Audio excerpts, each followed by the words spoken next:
But when I'm stuck in a day that's gray and lonely, I just stick out my chin and grin and say, oh, the sun will come out tomorrow. Bet your bottom dollar that tomorrow, come on, May.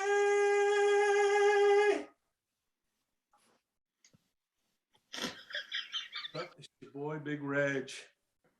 Coming to you once again from the shadow of the big house in Ann Arbor, Michigan. Oh, friends, I'm not going to lie to you. I was laid low last week. I was down in the dumps after that loss to Sparty. Coming into this week for this game versus Indiana, my mood was not much better. But I was inspired by a little orphan from my hometown of New York City, little orphan Annie. She said to me, tomorrow, I love you, tomorrow. You're only a day away. And now I see that the road is still ahead of us. The road to a Big Ten championship has not been closed off to the Michigan Wolverines football team in the 2021 football season. And I've renewed my hope yet again. Step one on that continuing journey to the championship after that loss to Sparty was against the Indiana Hoosiers. And the Michigan Wolverines stepped up, got the job done. What was the final score? 29-7? Yeah. I believe it was. 29-7, step one done. Joining me tonight to discuss this road to recovery. First, as always, producer JB. Yo, at least this team is better than my fantasy football team. Derrick Henry goes down, and then my whole fantasy football life is over. But hey, Michigan 8-1. Cheers. There you go. Cheers to that. Next, joining us once again after a Netflixing session, the one, the only, nameless guest. Hey all, good to be back after a little break and this grueling saga of In the Shadow, but happy to be back. One other quick word. I was really hanging on that last note, that high note. I hope there's more to come because I was getting into it. You better deliver on those next few bars. Oh man, shoot. I might be too drunk to remember the words. We'll see what happens at the end there. And finally joining us, this person is also from Annie's hometown of New York City, the one, the only, JC from Sunnyside. Going on. Hey, we've said this every week so far. Everything is still on the table. Right. I think even Mel Tucker, he must be watching the show because he said the same thing. Everything's still on the table. I mean, it must be a very popular thing to say. Oh my God. But hey. Yeah, I mean, Mel, yeah, Mel and the rest of the Spartans, even though they lost to Purdue yesterday, oh boy, which they still have a shot, they still kind of control their own destiny. I mean, us, MSU, and OSU, somebody's got to win out. Somebody's got to take that prize. So we'll see what happens. Where's my glass of that? Anywho, let's get into the recap of this game. The Indiana Hoosiers are having a down year after what was for them a pretty successful season last season, but they came into this game banged up and mangled, let's be honest. And that first half, holy smokes, I haven't seen so many injuries for both sides in a long time. I was like, holy, what was going on out there? Everybody was getting injured for Indiana and for us. I felt bad for those players. Hopefully the Indiana players are, nothing serious on their side. And of course, for our side, Andrew Anthony went out, Blake Corum went out. Who else went out? There was another receiver that went out. AJ Henning. AJ Henning went out. You know what? I think even J.J. McCarthy was limping around a little bit toward the end there. It was like everybody was getting nicked up, banged up, just chucked around. So you know there was a hard hit and no hold bar kind of game. But the Michigan Wolverines were fortunate enough to pull out the game. And you know what? Our MVP so far, Jake Moody, thank goodness. Still, I raise my glass to you, Jake, and for all the work that you and your right leg have been doing. Man, I'll tell you, as obviously the only member of this group who actually goes to the game live, it was cold. It was very cold out there. And again, the crowd is just waiting for that moment where everything just starts clicking. Our offense just continues to hopefully grow and become more mature. And yet we're hanging for the whole game. The whole game to see some kind of fireworks happen. This is a pedestrian offense. We barely got by the horrible Indiana team. There's much points left on the board, and somehow that seems like a reoccurring theme every game that we go into, where we're kicking field goals instead of scoring touchdowns. Hey, Shoemaker, great way to step up. Eric All didn't play at all, so then he's catching touchdowns, which was amazing. And I mean, I screamed like "Let's go, JJ" like 10 million times, and nothing happened. Nothing happened. I mean, I feel like a fool. I feel like a fool waiting for the younger, hotter prospect instead of going with Old Faithful. Oh, wow. Those are some famous last words for many middle-aged men. Children's show, my goodness. I know, that's what I'm saying. Family values. Stick with Old Faithful. Sure, they might not be as flashy. You know what I mean? They might not, have as many assets, but you know what? Still Old Faithful. Whoa. Dependable, baby. Dependable. Oh, gosh. So this is a game that not once, not a single ounce of me was threatened at any point in the game. Not a single ounce of me from kickoff to the end of the fourth quarter didn't feel threatened. Did I feel like, hey, we've kind of come back a little bit after the MSU game? Yeah, a little bit. Do I think the Michigan defense and the whole Michigan team knew that this was a game, was going to be a cakewalk and not really going to be a fight? I think so. It was a ho-hum, lackluster win. On to the next one. A couple of things that stood out. Ojabo just becoming a beast. He's just a beast. Just a beast. The twitch, the closing speed. Dare I say, he might even be a better pass rusher right now than Aiden Hutchinson. Whoa. I'll take smokes. And I called it, I think, the first or second game of the season. If you look back. The injuries were tough. You didn't mention Jamon Green. He left with a pretty bad injury. Oh, yeah. Like at the end of the game. Jamon Green. The offensive line looked a little shaky. Hassan Haskins stepped up big time. I mean, he's just unsung hero. I think we talk about him saying we kind of give him honorable mention every game, but he's been rock solid all year. I saw Michael Barrett there sprinkled in this game with a little energy. Junior Colson stepped up big time this game. I think, we were dinged up, but the one guy who's feeling pretty good right now is Donovan Edwards, because he's a sulker. And as soon as Corum went out with an injury, he's probably like feeling a lot, here's my opportunity. Here's my chance to get some carries. That Donovan Edwards, who was quote unquote dinged up, some health reasons that no one wanted to share. What? Soul is hurting. Now he's feeling a little better.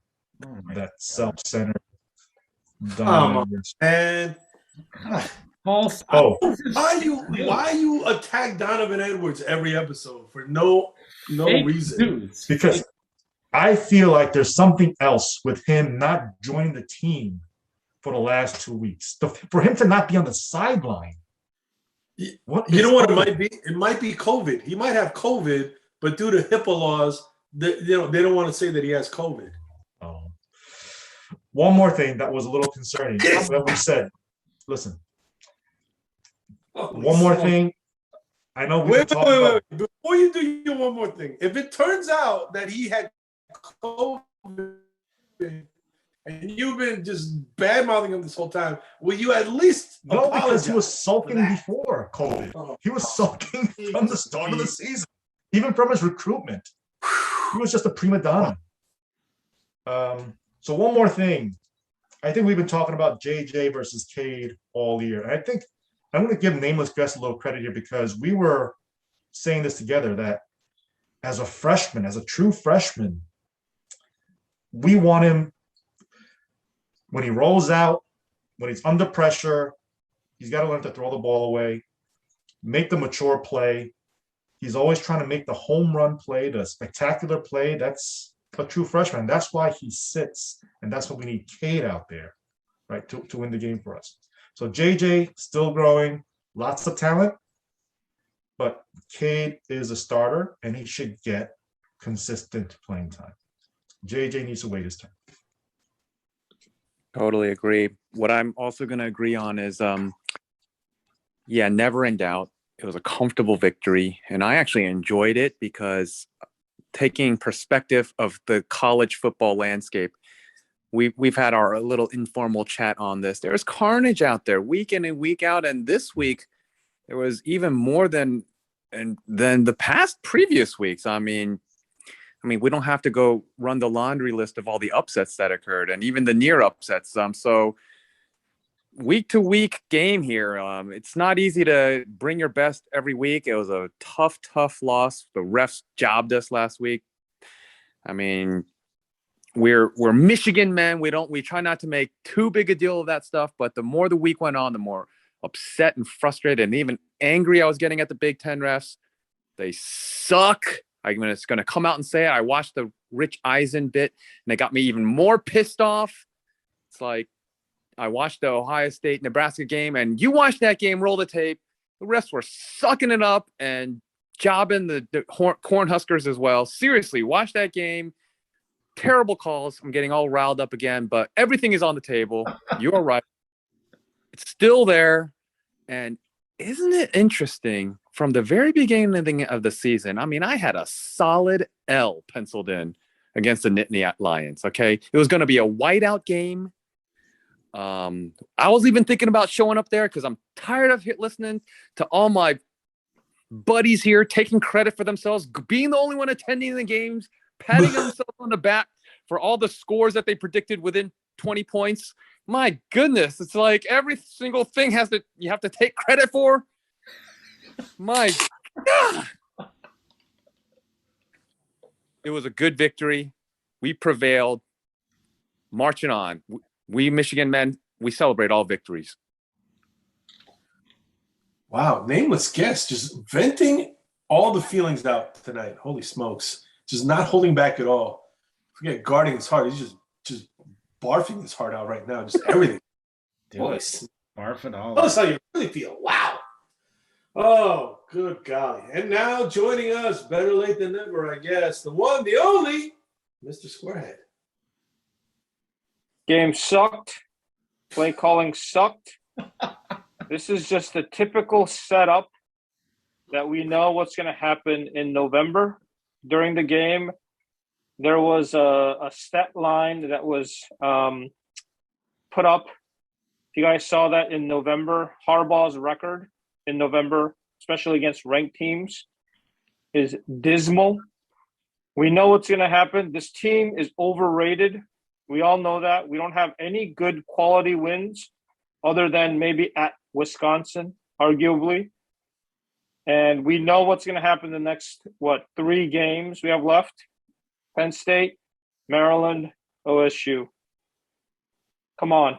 This is just a setup for the falling off the cliff that the head of the snake typically takes us over. Nothing. I didn't see anything from this game that would give me any seeds of hope. Yeah, I mean, I can't deny I felt as I was in the game. Again, I agree with JC from Sunnyside. No doubt in my mind that we were going to win the game. But every single doubt of why are we not destroying them in this game? I mean, the defense was it fixed a lot. You could tell immediately that they adjusted for up tempo because they actually kept people in the game on defense. And as soon as the play was over, linemen ran on the field, linemen ran off the field. It was quick. So I thought that was a good adjustment. But still, the linebackers are still a really big liability because if they don't switch off the field, then you have someone like OSU. Come on, man. What do you mean that was a good adjustment? Indiana doesn't even have the package to be able to run that high, quick tempo offense like we were exposed to. So what kind of adjustment is that? I mean, basically, yeah, he's like, oh, shoot, if Indiana does this high tempo, we're ready to sub in our defense because we were called for so many illegal substitutions, and we didn't even use any of our timeouts during MSU. So we're going to make these quick substitutions against a team that isn't even capable of running a high-tempo offense. Give me a break. What kind of adjustment is that? Wow. I mean, the defense sucks. The defense was fine. We did what we were supposed to do in defense. We gave up less than 200 yards, less than 60 yards of offense in the second half, 2 first downs in the second half. Like the defense showed up, did what we pressured the quarterback, made tackles, only give up 7 points. I kind of unfortunately have to agree with Squarehead here on the play calling in the red zone, especially the red zone play calling. It's like we only have like 6 plays in the red zone. Yep. Where's the misdirection? Now I did see a little glimmer of something, the play action bootleg to the tight end that finally showed up. So I'm hoping to see more of that. But the play calling is just not creative and predictable. Why? Why is it unfortunate when you guys have to agree with me? Huh? Why is it always, it's unfortunate that I have to agree with somebody who speaks the truth? Because I want to be celebrating Michigan's play calling. It's unfortunate that I have to agree with you on that point. Michigan's play calling has been abysmal all season. And this thing with switching in and out JJ and Cade, it's not working. Nobody is – they're just – you can see it. They're not able to get into a rhythm, neither of them. And so our offense sputters. It was so much better when Cade was just in during MSU. And I don't know, they gave JJ a play or two here and there. But it just doesn't work. It doesn't work when we're rotating in quarterbacks, just rotating in and out, in and out. And to talk about JJ, I told you guys during the game, this guy tries to throw 100-mile-per-hour fastball on every throw that he makes. Come on, where's the touch? Like, can you just kind of put a ball in there with a little bit of touch rather than trying to throw a ball into like a hole that barely exists? I mean, there's a time and place for it. And come on, we all have to appreciate that strong-armed throw out to, who was that? No, it was 5. I think it was Sandra still that got it out wide left. Yeah. I mean, that's the kind of play that we are sort of salivating over, but I think Doug Skeen kind of put it well. I mean, it's just too much high school football right now still. He got to calm it down, progress, mature. I for one, kind of like the experience that he's getting. All of this is just building and building and building. I mean, he's not going to be a Frosh. I mean, gosh, as we get down to the close of the season, he's a graduating Frosh. Okay, so all of this builds, whether it's going to be for something that we see in maybe the Buckeye game, a touchdown pass or two, or for next season or beyond. It's all part of it. You can't not invest. There's times where, again, our wide receivers are not making the plays for our quarterbacks, whoever it is. I mean, Cade had a couple of passes that were out there, and it just went through Cornelius Johnson's hands. And it went through. I mean, it's like, what the heck more do we need in order to get people out there who can actually catch the ball? Hence why Ronnie Bell is still a key missing ingredient for our offense. And also, Andrew Anthony being injured, concussed like that. I could have sworn this game would have been, again, his second breakout game in a row for us to be excited about, and then he doesn't play the rest of the game. That hurts. That hurts a lot. And so, yeah, we got vanilla plays because we got vanilla players on the outside. But that's what you get. You know what? I hate to say it, but I have to agree with Squarehead in this one aspect. We've been talking about the offense all year.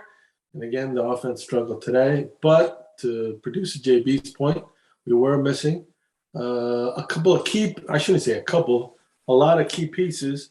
Blake Corum, Eric Gall, Andrew Anthony. These are not minor figures in our offense at this point of the season. But nevertheless, it's unfortunate, but I have to agree with Squarehead. Play calling, again, I think, maybe it's a combination of play calling plus execution, but red zone, Jake Moody getting too much work out there, man. You know what I mean? Jake Moody should be the safety valve, but he should not be the go-to. You know what I'm saying? And that's all we've been seeing so far. So something's got to change. JC from Sunnyside's point from earlier, the thing I was really loving was remember the old Jake Butt play? Remember the Jake Butt play? The rollout to the tight end? I was loving that action a lot. So hopefully we get a little bit more of those kind of things, especially as Schoonemaker improves as a pass catcher and Eric Gall comes back from injury. What else? Defense. Yeah, I mean, we really didn't learn anything new about the defense. In my opinion, again, I hate to agree with Squarehead, but this game, we really didn't learn much about the defense, given the fact that Indiana was playing with a third-string quarterback, true freshman, fresh out of high school, making his second start ever. And then also their one of their running backs went out, and they had to go to walk-ons for the end of the game. I mean, their entire backfield was decimated. And the fact that, we were able to hold them to 0 points in the second half, or I should say the last three quarters, to me is not really that big a deal. We really didn't learn much, or the defense really didn't show much to me against that level of competition. It's almost like a glorified scrimmage at that point. You're playing against basically a scout team level. Third string and walk-ons. You know what I'm saying? So, you expect to see that kind of stuff from All-American candidate on one side and then rising All-American candidate on the other side, with Ojabo and Aiden Hutchinson. What else can I say about this game? I mean, offense, same old story. We didn't really do much on it. Defense, we really can't show that we made significant improvement because the level of competition was that bad. Let's just be honest. I'm not trying to knock Indiana, but that's what it is. This game, team on the offensive side. This game was so slow and boring that Big Reg's hair literally grew out during the game. His hair just grew like 6 inches during the game and became kupsarmadi, literally because this game was so boring and slow. If they had a true freshman straight out of high school quarterback, you know what we should have done? We should have just let JJ play the second half. Then at least it's mano a mano, high school quarterback versus high school quarterback. Come on, man. But we did. Fourth quarter, it was mostly JJ running the offense. Cade basically, set it out. Oh man, I still remember one play where JJ read option, he did not read it correctly at all. Defensive end just already jumped on the running back and he just let the ball go with the running back. I was like, what is going on, man? Even when he dropped back, he looked a little jittery, like he was a little happy feet. He looked hesitant, took sacks. Um, the red zone offense again. They need to fix that for the next 3 games. Indiana's ranked 110th in red zone defense. Who's gonna Well, be the playmaker in the red zone? We don't have anyone. well, Cornelius. that's Gaddis has got to figure it out. And if we can't, they're the 110th ranked red zone defense. I don't care if we have a couple of players that are out. We got to figure it out. No one can catch the ball vertically, so you can't throw a jump ball, 50-50 ball. Eric All's out, so they had to go to Shoemaker because he was the only tight end who could possibly catch the ball. And our running backs, Blake Corum's out. Hassan Haskins doesn't usually catch passes out of the backfield. There's no one. There is literally no one. Yeah, that's something to say for a top 5-6 ranked team to play against the 110th ranked. And by the way, it's an honor to agree with JC from Sunnyside. Wow. That we're a top 5-6 ranked team and we can't find a way to score against the 110th ranked defense. Come on, man. This is overrated, all written over it. In Chinese, in Korean, in Swahili, in whatever language you want to write it in. Overrated. I don't know how you say overrated in Korean. How would you say that? 너무 높아? I don't know. Good try. Come on, man. There's a lot of parity. There's a lot of flux. I mean, this is how I see Michigan and college football. I mean, I'm going to make one admission, though. Yeah, it was not the trouncing that I was hoping for, and I kind of sort of expected.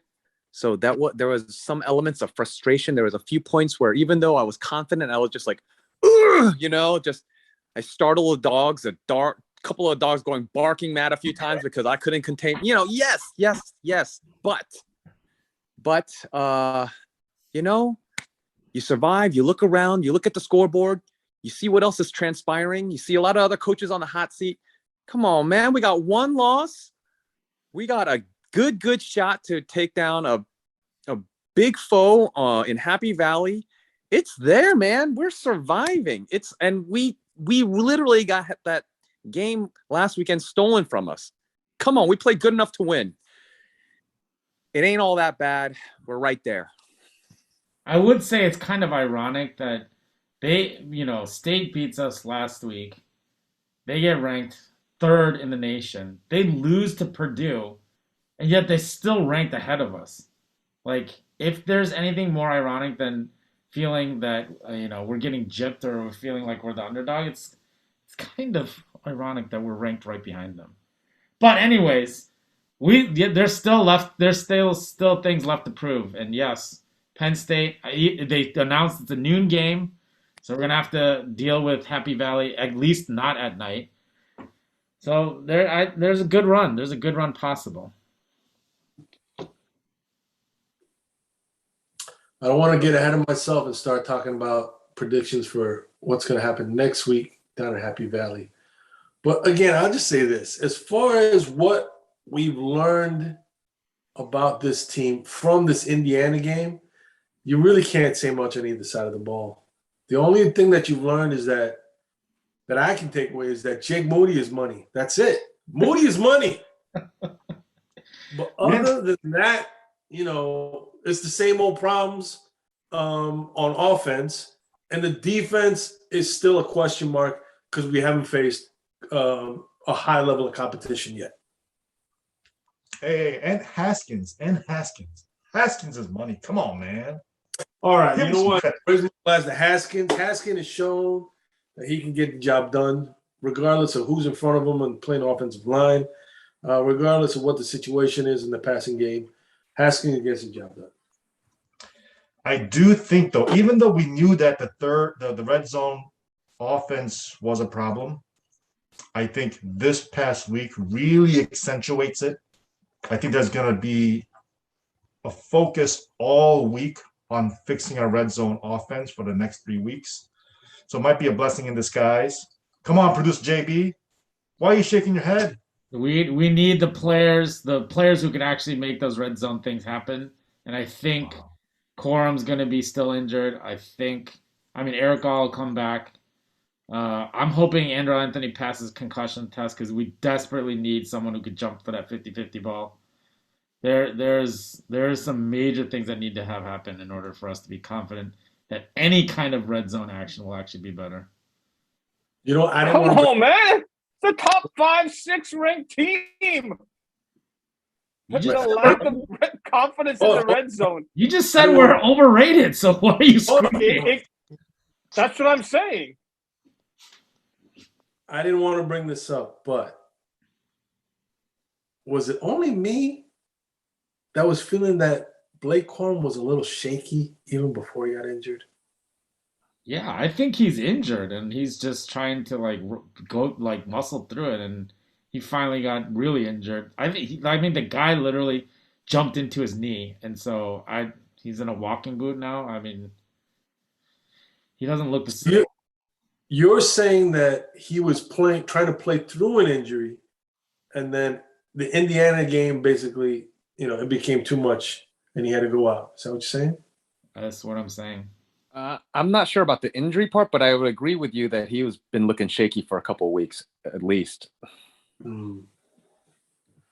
I was wondering what is going on with Blake Corum. He doesn't have that same swagger, that same decisiveness. You know what I'm saying? And focus. Yeah, the focus. So all those kind of little things. I was wondering, what was going on there? And I was hoping that Mike Hart would work with him intensely this past week so that he would show out versus Indiana, but we never got that chance because of the injury. But even before the injury happened, like I said, it still looked to my untrained eye, that it still looked a little shaky. I don't know. I don't know if there was something else going on with there. Anywho. Maybe Donovan Edwards and him had a locker room altercation. Oh my God! Come on, man! Come on, man! I'm just trying to spread rumors constantly. This guy always trying to badmouth Donovan Edwards for no reason. You better not let Ron Bellamy find out that you're trying to badmouth one of his former players from high school. Holy smokes! This guy. Bellamy's got plenty to worry about himself. Okay. With those angles and coaching them up. I mean, you can't just tempt us with maybe pulling people up from Louisiana and just being maybe the sole reason for Donovan picking the Wolverines to commit to. Show me something else, Bellamy. Wow. Right? Come on. You too, Nua. Whoa, geez. Whoa. You know what? We haven't mentioned Sean Nua all season, but his unit has been the best unit out of the entire team, in my estimation. You give even one iota of credit to Nua for that? I have to. As much crap as we gave him last season, now that the defensive line is playing great and players like Ojabo are developing, I mean, I got to raise my glass to Sean Nua and the job he's been doing. I love What was that nameless guest? That's been one of the other rock solid parts of what we got. Haskins, H2, and Salt and Pepper. This version, Salt and Pepper, been amazing. I mean, that's what you can count on. I agree. I don't know how much Nua. I mean, Ojabo was like a freak that was just. Those are the little seeds that finally sprouted, and I have no idea how much Nua contributed to that. But that freak of nature blossomed. Come on, man. Ojabo had hardly any football experience, coming into school. He was from Scotland, from crying out loud. He's from Glasgow. They don't play football there. They play football. It's Glasgow. I don't think he's native Scotland. I think he immigrated. Regardless, they don't play football. They play football. Anyways, We got one comment from the Indiana preview from our brother Andy in Seattle. He said, geez, this was the saddest poop I've ever taken. Had to go watch Schindler's List to cheer myself up. That's Wow. appropriate. That is not appropriate. But, Too soon. But the lack of actual comments from other people, I think, just testifies to Wolverine Nation not feeling the confidence right now in the team and what's possible. But let us know what you guys think about this team going into PSU. Were you satisfied with what what happened with Indiana at the Big House? Are you looking for different things out of this team coming into next game?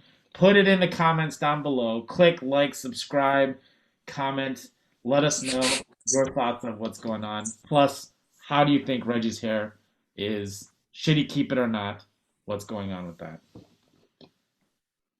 This is just my Korean Annie hair. You know, Little Orphan Annie? She had that curly hair around. Can you bring us home with some Annie, please? That was a tantalizing tease. That's gray and lonely. Wait, I don't even remember the words. The sun will come out tomorrow, so you gotta hang on till tomorrow. Come what may, tomorrow, I love ya. Tomorrow, you're only a day away.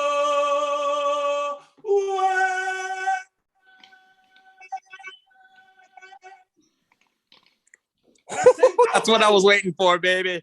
Go Blue! Woo! Go Blue. Go Blue.